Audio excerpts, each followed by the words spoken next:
본회의에서 상설특검 운영규칙이 개정됐습니다.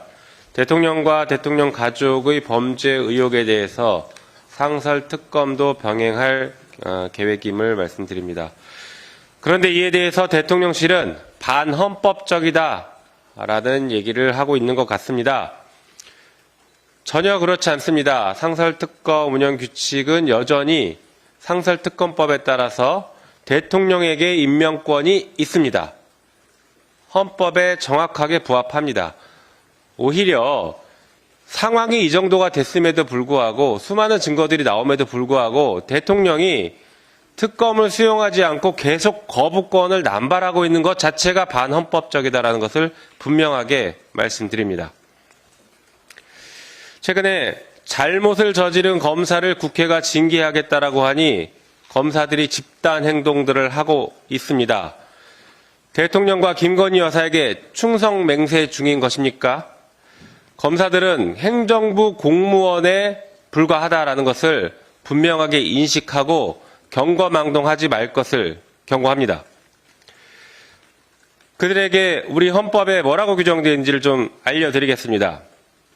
헌법 제7조 1항에는 공무원은 국민 전체에 대한 봉사자이며 국민에 대하여 책임을 진다라고 하고 있습니다. 공무원이 국민에 대해서 책임을 져야 합니다. 서울중앙지검이 김건희 여사를 불기소했으면 그것에 대해서 국민에게 책임을 져야죠. 책임을 회피하고 있는 그 모습이 반헌법적인 것입니다.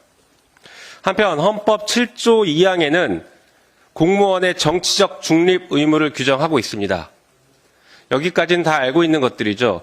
그런데 헌법 5조 2항에 아주 중요한 게 있습니다.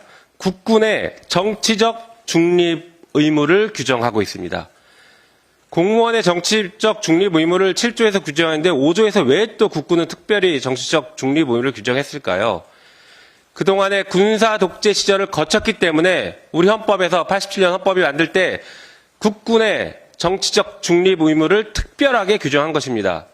지금 검사들이 계속 정치적 중립 의무를 위반하고 이렇게 정치 행위를 한다라고 하면 다음 헌법 개정에는 검사들의 정치적 중립 의무가 명문화돼서 헌정사에 두고두고 불명예로 남을 것이다라는 것을 경고합니다.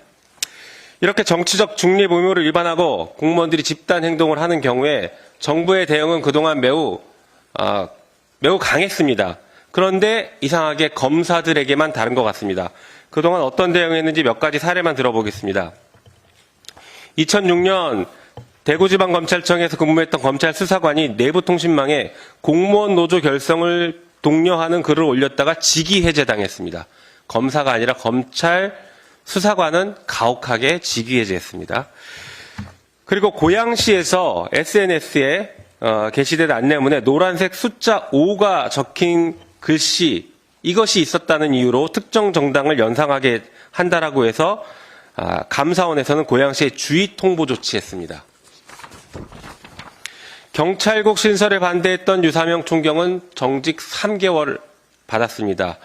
네, 이것이 전국 경찰서장 회의를 했다는 것이 집단 행동을 했다는 것이죠. 그리고 세월호 참사 시국 선언을 했던 교사 32명은 벌금형에 처해졌습니다. 집단 행동을 했다는 이유였습니다.